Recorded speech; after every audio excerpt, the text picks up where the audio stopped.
and it was my honor and privilege to be the editor for the Amazing Stories in the Unborn Untold collection.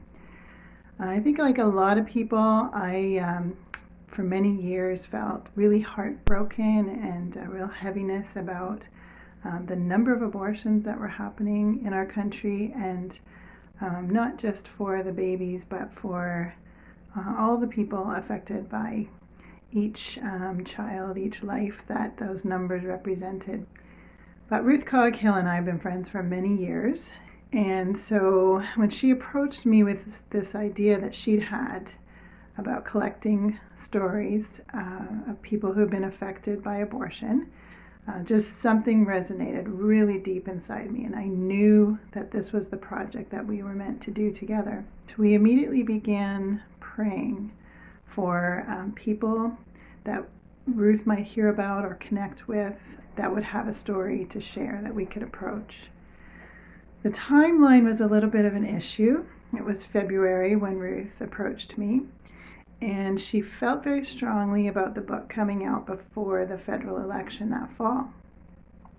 So for that to happen, it meant we would need to get the stories in, edited, and completely ready to submit to a publisher by the end of June.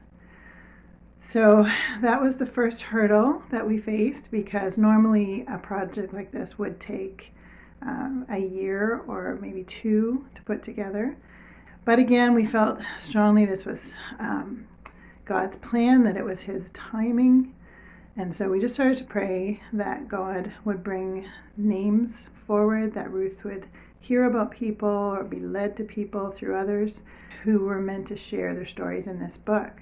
And so she began to reach out to people, and then those people led her to other people, and in the end, she had everybody that we needed to contribute. And so the stories started coming into me. I had all the stories by the beginning of June, which meant that I had a month to edit them. So the other thing that we were praying for was just that God would expand our time in a miraculous way. And that's truly what happened. We ended up finishing a little bit early, and I specifically remember that we did not feel stressed or pressured in any way. So that to us really just affirmed that God's hand was on this project, and that this was His project and not ours.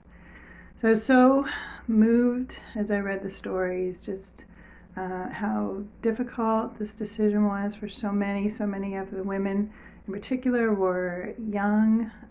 They were scared, they were alone, they didn't always have any kind of support in their life.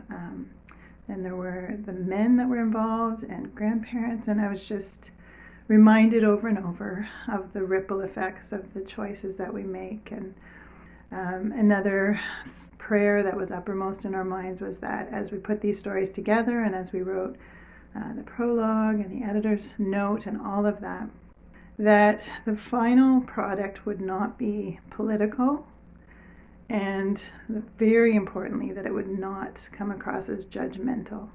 Our heart was absolutely for the women and for the babies and for everyone who had been affected.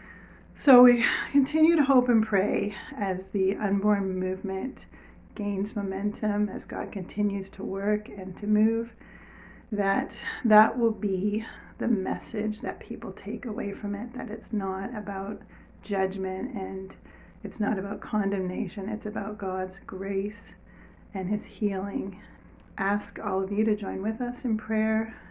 Women who are struggling with this decision or find themselves in this circumstance, that they would just find that grace and courage, and that those precious lives would be saved. So thank you for joining with us in prayer and for your support and your encouragement of this movement. We really appreciate it. Thank you.